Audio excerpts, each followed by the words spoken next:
हमारे समाज में जातियों की उत्पत्ति को लेकर कई सवाल उठाए जाते हैं और इनकी वजह से समाज में विद्रोह भी होते हैं। हम इन्हीं सवालों के जवाब हमारे वीडियो के माध्यम से आप तक पहुंचाते हैं। आज भी हम एक ऐसे ही सवाल का जवाब इस वीडियो में लेकर आए हैं और वो सवाल है कि गुर्जर और महाभारत में क्या संबंध है। क्या गुर्जर महाभारत काल से पहले आए थे या फिर ये बाद में आए हैं? इन सभी सवालों का जवाब आज हम देंगे इस वीडियो में, इसलिए इस वीडियो को आखिर तक जरूर देखिएगा। नमस्कार, मैं हूं चेतना शर्मा आपके साथ और आप देखना शुरू कर चुके हैं राजस्थान संवाद। महाभारत और गुर्जरों में संबंध बताने से पहले हम आपको बताते हैं कि कुषाण वंश क्या था। भारतवर्ष में शासन करने वाले कुषाण वंशी शासकों के पूर्वज मूल रूप में भारतीय आर्यों की ही क्षत्रिय शाखा के लोग थे, जो देश, काल और परिस्थिति के अनुसार मध्य एशिया से चलकर भारत पहुंचे थे, जिन्हें यहाँ के क्षत्रिय समाज के लोगों ने अपने साथ सहज रूप में मिला लिया था। मूल रूप में भारतीय आर्यों की ही संतान होने और भारतीयता और भारतीय संस्कृति से इनका अनन्य प्रेम होने के कारण इन लोगों को हम विदेशी नहीं मान सकते। कुषाण चीन के यूची और तोखरी जाति के थे।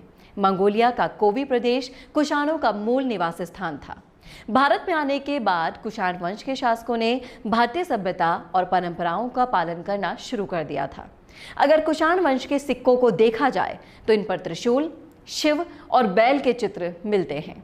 इससे ये ज्ञात होता है कि इन्होंने भारतीय संस्कृति को स्वीकार किया था और उसमें घुल मिल गए थे। और अब आपको बताते हैं गुर्जरों का परिचय संक्षिप्त में। संस्कृत के विद्वानों के अनुसार गुर्जर शुद्ध संस्कृत शब्द है, जिसका अर्थ है शत्रु का नाश करने वाला, यानी कि शत्रु विनाशक। प्राचीन महाकवि राजशेखर ने गुर्जर नरेश महिपाल को अपने महाकाव्य में दहाड़ता गुर्जर कहकर संबोधित किया है। गुर्जर शब्द गुर्जर का अपभ्रंश है। जो क्षत्रिय प्राय गुर्ज से ही युद्ध करते थे, वे ही गुर्जर कहलाए। गुर्ज लकड़ी के नीचे लोहे का ठोस पोला लगाकर बनता है। इससे चोट ज्यादा लगती है और गुर्जरों के द्वारा शासित प्रदेश गुर्जर देश 7वीं शताब्दी में कहलाता था। तब भीनमाल इनकी राजधानी हुआ करती थी।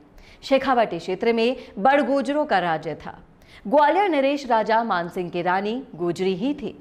गौर वर्ण और बलिष्ठ होने के कारण कई नरेशों के राजकुमारों को दूध पिलाने को गुर्जर महिलाओं को रखा जाता था और इस कारण ये जाति ढाई भाई के नाम से भी प्रसिद्ध हुई। 12वीं शताब्दी तक पुष्कर के मंदिरों में पुजारी ज्यादातर गुर्जर ही हुआ करते थे और वही मंदिरों का चढ़ावा भी लिया करते थे। ये तो बाद में ब्राह्मण पुजारी वहां लगाए गए। मेवाड़ क्षेत्र में गढ़बोर चारभुजा मंदिर के पुजारी भी गुर्जर ही हैं। आपको बता दें कि गुर्जर जाति के पुरोहित नहीं होते हैं। गुर्जर जाति के लोग केवल दिवाली पर ही श्राद्ध करते हैं। श्राद्ध तर्पण दिवाली के दिन किसी तालाब पर सब गांव के गुर्जर इकट्ठे होकर तड़के ही मूडा, परिणति, कुशा, ओढ़ा और कोई बेल पानी में डाल सभी उसे पकड़कर तर्पण करते हैं।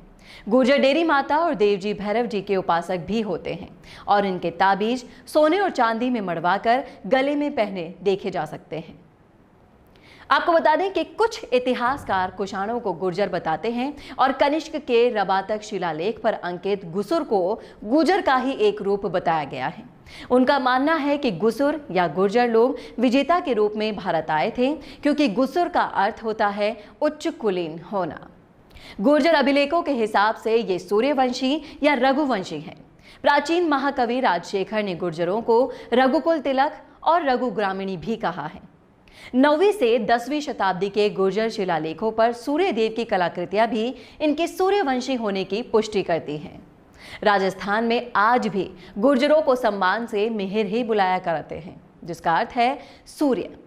कुछ इतिहासकारों के अनुसार गुर्जर मध्य एशिया के काकस क्षेत्र, यानी कि अभी के आर्मेनिया और जॉर्जिया से आए आर्य योद्धा थे और कुछ विद्वान इन्हें विदेशी भी बताते हैं, क्योंकि गुर्जरों का नाम एक अभिलेख में हुणों के साथ मिलता है, लेकिन इसका कोई ऐतिहासिक प्रमाण नहीं मिला है।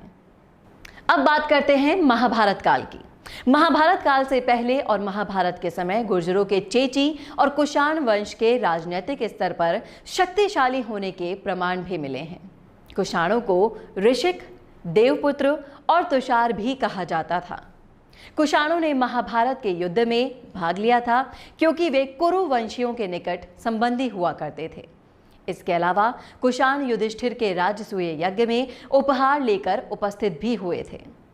महाभारत से ये भी पता चलता है कि जब कुषाण शक्तिशाली हो गए थे तब उन्होंने आर्यावर्त के उत्तरापथ के समस्त भूभाग का अधिपति बनने के लिए राजसूय यज्ञ भी किया था। कुषाणों ने अपने निकटवर्ती प्रदेशों के समस्त राजाओं को पराभूत कर दिया था, लेकिन वो अर्जुन से हार गए थे। इन सभी तथ्यों से ये कहा जा सकता है कि महाभारत काल में कुषाण वंश राजनीतिक दृष्टि से बहुत महत्वपूर्ण हुआ करता था।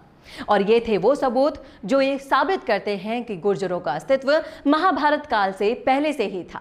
कैसी लगी आपको ये जानकारी? कमेंट करके जरूर बताइएगा कमेंट बॉक्स में। साथ ही अगर आप देना चाहते हैं कोई भी सुझाव तो वो भी आप जरूर दे सकते हैं कमेंट बॉक्स में, जिस पर हम वीडियो बनाएंगे अगर वो सुझाव हमें अच्छा लगा तो।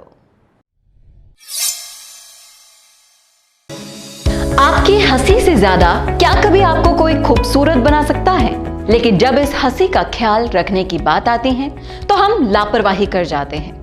इसीलिए अपने दांतों का ख्याल रखिए और उसके लिए राजस्थान की सबसे अनुभवी डेंटिस्ट डॉक्टर नीलम माहेश्वरी को YouTube पर फॉलो कीजिए। डॉक्टर नीलम माहेश्वरी के YouTube चैनल पर आपको मिलेंगे आपके दांतों का ख्याल रखने के लिए वो सारे टिप्स और जानकारी जिसको समझना आपके लिए बेहद जरूरी है।